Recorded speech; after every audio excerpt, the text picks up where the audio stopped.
لومڑی ایک اونچے ٹیلے پر اداس بیٹھی تھی۔ سامنے ہرے بھرے میدان میں جانور اپنے اپنے کاموں میں مصروف تھے۔ کچھ گھاس چر رہے تھے تو کچھ ان کی تاک میں لگے تھے، کچھ شکار مار کر اس کے گوشت سے اپنا پیٹ بھر رہے تھے تو کچھ ندی سے پانی پی رہے تھے۔ پرندے بھی جھنڈ بنائے ادھر سے ادھر اڑ رہے تھے۔ وہ جنگل کا ایک خوشگوار دن تھا، لیکن اس دن لومڑی پر سنجیدگی طاری تھی۔ جنگل کی زندگی میں لومڑی کو ایک مقام حاصل تھا۔ وہ شیر کی خاص مشیر تھی۔ شیر ہر کام اس کے مشورے سے کرتا تھا۔ تمام جانور اس کے ساتھ عزت سے پیش آتے تھے اور دل سے اس کی عقل کو سراہتے تھے، لیکن وہ اپنی اس حیثیت سے خوش نہ تھی اور اپنے اس کردار سے تنگ آ چکی تھی۔ شروع میں تو وہ اپنی اس عزت افزائی پر پھولے نہیں سماتی تھی اور فخر سے گردن اکڑا کر چلتی تھی، لیکن اب حالات بدل چکے تھے۔ جب وہ دوسرے جانوروں کو ایک دوسرے سے ہنسی مذاق کرتے، بے وقوفانہ باتوں پر کہکے لگاتے، بے مقصد گھاس پر دوڑتے دیکھتی تو آہ بھر کر رہ جاتی۔ اس کا بھی دل چاہتا تھا کہ لطیفوں پر دل کھول کر ہنسے، ریچھ کے لمبے لمبے بال نوچ کر بھاگ جائے، لیکن جب وہ ایسا کچھ کرنا چاہتی تو دوسرے جانور حیران ہو کر اسے دیکھنے لگتے اور وہ شرمندہ ہو جاتی۔ کچھ واقعات نے اسے جانوروں کی نظروں میں ایسا بنا دیا تھا کہ وہ اس سے ایسی چھوٹی باتوں کی امید نہیں کرتے تھے، حالانکہ وہ خود کو دوسرے جانوروں کی طرح ہی سمجھتی تھی، یہاں تک اپنی عقل و چالاکی کو بھی اہمیت نہ دیتی تھی، جو جنگل کے ساتھ ساتھ انسانی آبادیوں تک میں اتنی مشہور ہو چکی تھی کہ ہوشیار آدمی کو لومڑی کی طرح چالاک کا خطاب دیا جانے لگا تھا۔ جب وہ ان واقعات پر نظر دوڑاتی جن کی وجہ سے اسے یہ مقام حاصل ہوا تھا تو سر پیٹ کر رہ جاتی۔ اسے ان میں عقل کا عمل دخل کم، موقع سے بروقت فائدہ اٹھانا اور دوسروں کا احمقانہ رویہ زیادہ نظر آتا۔ مثلاً وہ واقعہ جس میں اس نے شیر اور بھیڑیے کے ساتھ مل کر 3 شکار کیے، اور جب شیر نے پوچھا کہ تقسیم کس طرح کی جائے اور بھیڑیے نے پہلے جواب دے کر اپنی جان گنوائی تھی، تو لومڑی نے فوراً سبق سیکھا اور تینوں شکار شیر کے ہیں کہہ کر عقل مندی کی سند حاصل کی۔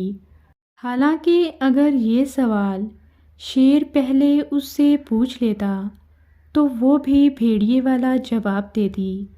اسی طرح جب ایک دن اس نے ایک کوے کو پنیر کا ٹکڑا منہ میں دبائے دیکھا تو اس کا جی للچایا۔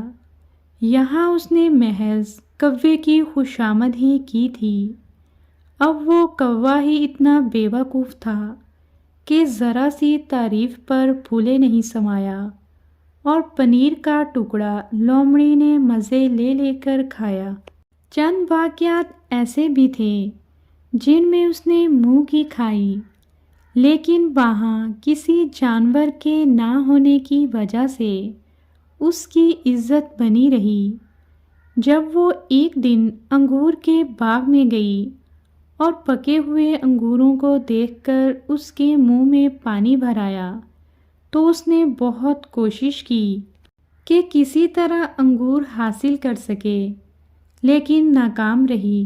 بالآخر اپنی شرمندگی مٹانے کے لیے یہ کہتے ہوئے رخصت ہو گئی کہ انگور کھٹے ہیں، حالانکہ وہ انگور ذرا بھی کھٹے نہ تھے، بلکہ خوب پکے ہوئے میٹھے انگور تھے۔ اب لومڑی تنگ آ چکی تھی۔ وہ سارا دن بھوکی ٹیلے پر بیٹھی رہی، رات ہوئی تو تمام جانور وہاں جمع ہو گئے۔ ایک طرف شیر بھی بیٹھا تھا، سب خوش گپیاں کر رہے تھے۔ چاندنی رات تھی، پورے چاند نے آسمان کو روشن کر رکھا تھا۔ بادلوں کی ٹکڑیاں اڑی چلی جا رہی تھیں۔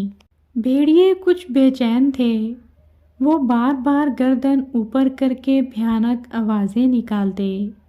شیر ناراض ہو کر انہیں گھورتا، لیکن اس کا پیٹ بھرا ہوا تھا، لہٰذا نظر انداز کر دیتا۔ باتوں کے درمیان جانوروں میں بحث چھڑ گئی کہ چاند حرکت کر رہا ہے یا بادل۔ سب آسمان کی طرف نظر اٹھائے اندازہ لگانے کی کوشش کر رہے تھے۔ کچھ کا خیال تھا کہ چاند حرکت کر رہا ہے، جبکہ کچھ جانور بادل کے حق میں تھے۔ ان کی بحث بڑھتے بڑھتے جھگڑے میں تبدیل ہونے لگی تو شیر کو غصہ آ گیا۔ وہ زور سے دھاڑا، سب کو سانپ سونگھ گیا۔ وہ زور سے دھاڑا، سب کو سانپ سونگھ گیا۔ تم لوگ کون ہوتے ہو فیصلہ دینے والے؟ یہ تو کسی عقل مند کا کام ہے۔ سب کی نظریں لومڑی کی طرف گھوم گئیں۔ ایک بار پھر گیند لومڑی کے کوٹ میں آ گری تھی۔ اس کا غصے سے برا حال تھا۔ اسے بالکل پتہ نہ تھا کہ کیا چیز حرکت کر رہی ہے۔ پھر اسے خیال آیا، یہ اچھا موقع ہے، ایسا جواب دیا جائے جو احمقانہ ہو تاکہ آئندہ کے لیے اس کی جان چھوٹ جائے۔ وہ بولی، بھائیوں اور بہنوں، اگر چاند رکا ہوا ہے تو بادل چل رہے ہیں، اور اگر بادل رکے ہوئے ہیں تو چاند چل رہا ہے۔ کسی کی بھی سمجھ میں اس کا یہ بے تکا جواب نہ آیا، لیکن یہ الفاظ ایک ایسے جانور کے منہ سے نکلے تھے جس سے وہ احمقانہ جواب کی امید نہیں رکھتے تھے۔ سب نے واہ واہ شروع کر دی، ان میں شیر بھی شامل تھا۔ لومڑی خاموشی سے اٹھی اور نامعلوم مقام کی طرف روانہ ہو گئی۔